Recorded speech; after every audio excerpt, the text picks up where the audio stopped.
Chegamos agora à aula de esquema elétrico de placa-mãe. Basicamente, o esquema elétrico é montado em cima do diagrama em bloco das placas de notebook. Quando você pegar um esquema elétrico para ler, em primeiro lugar, quando a gente baixa o esquema elétrico na internet ou recebe o esquema elétrico de alguém, ele vem o diagrama em bloco dizendo como ele é todo subdividido. Tá? E na sua base, ele acompanha o mesmo desenho do diagrama em bloco. Como diferença?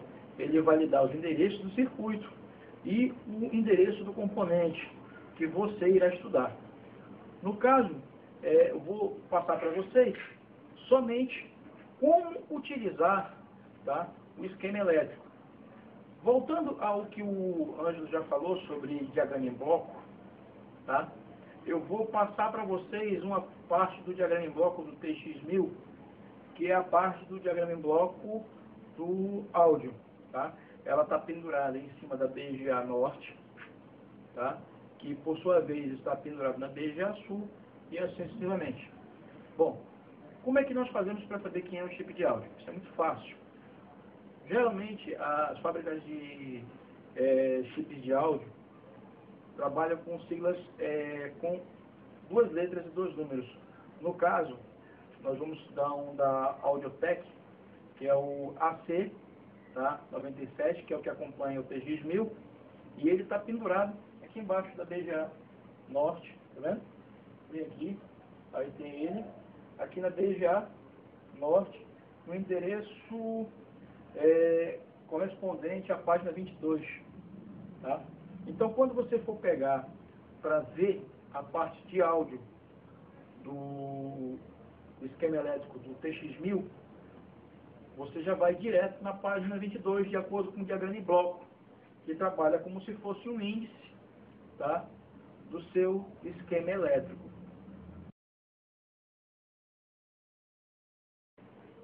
Chegando no esquema elétrico do circuito de áudio, o transistor que nós vamos trabalhar, o CI, de acordo com o diagrama em bloco, é o MU2, tá? Esse MU2 é o mesmo circuito que controla o áudio, que é o AC97. O MU2 é a posição dela na placa. Você vai ver que a partir desse momento, nós vamos parar de trabalhar com o nome do componente e vamos trabalhar somente com a função do componente, endereço, tá? E páginas onde o circuito elétrico se encontra. Tá? No MU2 nós vamos perceber que nós temos portas de entrada, portas de saída, alimentação, todas de acordo com seus respectivos endereços. Tá? Para você saber se o circuito está funcionando, você pode usar o osciloscópio para medir as saídas, medir o clock de entrada, medir a entrada de áudio, tá? Tudo por oscilação. Da mesma maneira que você vê lá no Windows Media Player, de acordo com aquele VUR, tá? Não tem aquelas oscilações de onda? Da mesma maneira você vai ver no osciloscópio as ondas de saída de áudio e de entrada de áudio. Tá? Lembrando que aqui nesse circuito nós estamos trabalhando com pré-amplificação. Nós vamos pré-amplificar um sinal de áudio para mandar para o amplificador de áudio. Tá? Aqui na porta 45 do circuito, nós temos o PC Speaker, que é o que manda o sinal sonoro da placa de áudio. Tá? Quando você começa o sistema, que vai dar o bip de entrada, os bips de erro, partem deste ponto. Tá? Aí abaixo dele nós temos o 27 e o 28, que são entradas de áudio. Essas entradas de áudio, elas trabalham da seguinte forma: você coloca o microfone, ou usa diretamente o microfone do notebook, tá? E elas vão ter que receber esse sinal. Como é que você faz para medir se está chegando o sinal? Você coloca o aterramento do osciloscópio no terra mais próximo e coloca exatamente no pino 27, tá? Ou no pino 28. O que você botar de som nessa entrada, ele vai aparecer uma distorção na onda. Passando dessa parte, nós vamos para os sinais de saída pré-amplificados. Tá? que aqui no esquema elétrico eles vão estar aparecendo como 39 ou 40, que é o Line Out L e o Line Out R, ou seja, linha de saída esquerda e linha de saída direita. Eles vão diretamente para outro circuito que fica na página 21 e 22. Esses dois circuitos, tá, são interdependentes, eles trabalham em paralelo, tá, e eles jogam esse sinal para o circuito do amplificador de áudio. Esse amplificador de áudio é o que vai jogar o som para vocês a nível de speaker do notebook, ou seja, as caixinhas de alto-falante do notebook. Essas caixinhas têm um sinal que varia de 5 dB a 15 dB de áudio na 21. Você vai ver que o circuito ele é muito simples. Ele tem o AMP, que é o sinal que está vindo do outro circuito, lá da página 22. Tá? Ele vai passar por um resistor, um capacitor, ele vai passar por um pequeno chaveamento de bobinas e vai entrar direto no amplificador. Tá? O amplificador é um chip, tá? É um TP, no caso aqui é um TPA 0312. Tá? O que esse 0312 faz? Ele vai simplesmente gerar o ganho, tá, de som que o circuito precisa. Quando nós não temos um ganho de som que a gente está querendo ouvir na saída do notebook, se o problema é som, tá? O que você vai fazer? Você primeiro vai medir aquele resistor próximo de você. Vindo do circuito da página 20, chegamos no amplificador, tá? Na página 21. Aqui na página 21 você vai ver o circuito entrando no AMPR e no AMPL. Tá? São dois circuitos paralelos que trabalham justamente com a entrada de sinal de áudio. Como é que funciona esse sinal de áudio? Ele vem aqui pelo AMP, passa nesse resistor, sofre uma pequena acréscimo de frequência aqui no terra, tá? Ele vai dar uma dissipação do sinal de ruído, passa por um capacitor, e desse capacitor já entra direto no amplificador, tá? Na porta de entrada do amplificador. Esse amplificador de áudio, que é o TMP0312, ele vai dar um ganho, tá, de 5 dB a 20 dB de áudio, tá, de acordo com a tabela que acompanha na página 21. E vocês vão ver que nós vamos ter lá tanto o áudio L+, áudio R+, áudio L- e áudio R-, tá?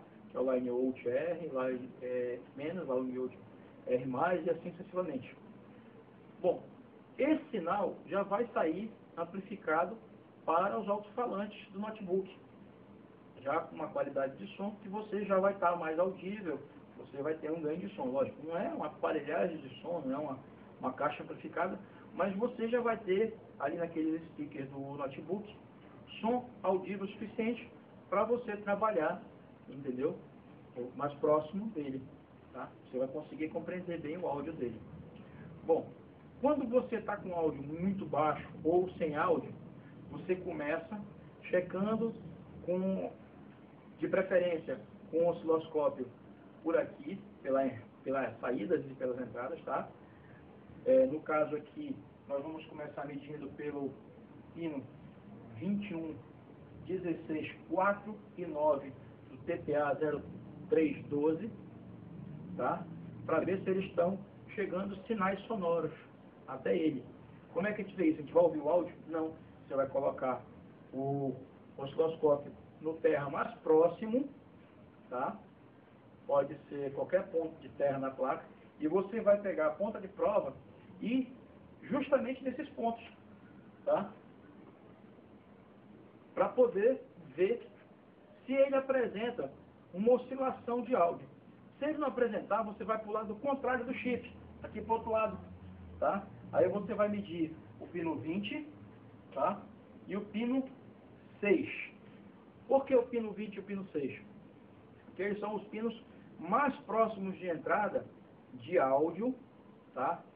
do pré-amplificador, tá? Que mandou para cá. Lá da página 20, ele fez a oscilação e mandou para cá. Você mede, se estiver chegando com o osciloscópio, se medir, está chegando algum sinal, aí você vai ter que trocar esse TPA 0312. Se não, você vai seguir o circuito, tá? Esses pontos que estão aqui são os endereços, tá? Dos componentes. Você vai medindo eles até ver onde o circuito é interrompido, até onde o áudio para, onde para a ondulação de som, tá? Se você chegar a constatar que o circuito de áudio está dando interrupção de som lá no componente AC97, você vai ter que substituí-lo, tá? Você pode encontrá-los em alguma outra placa de som, tá? Sendo ou não de notebooks, desde que a referência seja a mesma, tá? Do componente que você vai remover. E assim é que funciona a leitura de esquema elétrico de notebooks. Não só de notebook, como também de qualquer outro equipamento eletrônico, tá? O esquema elétrico ele é muito útil para você trabalhar com o endereço, tá? Do componente e fazer a varredura real na placa. Você não se perde com a esquematização de componentes, porque você vai trabalhar em cima do endereçamento exato na placa. Todos esses endereços que vocês estão vendo aqui, desses componentes, são os mesmos endereços que vão estar impressos na placa. Então você não tem como se perder, tá? Tanto cristal, quanto resistores, capacitores, você, além de ter o endereço exato de cada componente, você vai ter o valor de cada componente, tá? O que vai variar somente nesses componentes vai ser a tolerância do componente que você vai trocar. Mas você já vai ter a referência exata do componente para substituir. Desta maneira você trabalha em qualquer um dos circuitos, tá? De qualquer equipamento eletrônico, tá? Mas no notebook você não se perde, você também pode consertar qualquer outra placa que você tenha no esquema elétrico, simplesmente seguindo esses pontos, tá? Você vai ter a voltagem, você vai ter a tolerância e você vai ter a frequência onde eles trabalham, todos descritos exatamente da mesma forma que funciona na placa-mãe, tá? Vocês vão ter uma noção mais aprofundada disso, tá? Mais à frente, quando vocês começarem a ver já o osciloscópio e alguns outros equipamentos de teste, como o multímetro, e até mesmo a placa debug e outros circuitos que a gente usa de apoio, tá? Para você se guiar em cima justamente do esquema elétrico.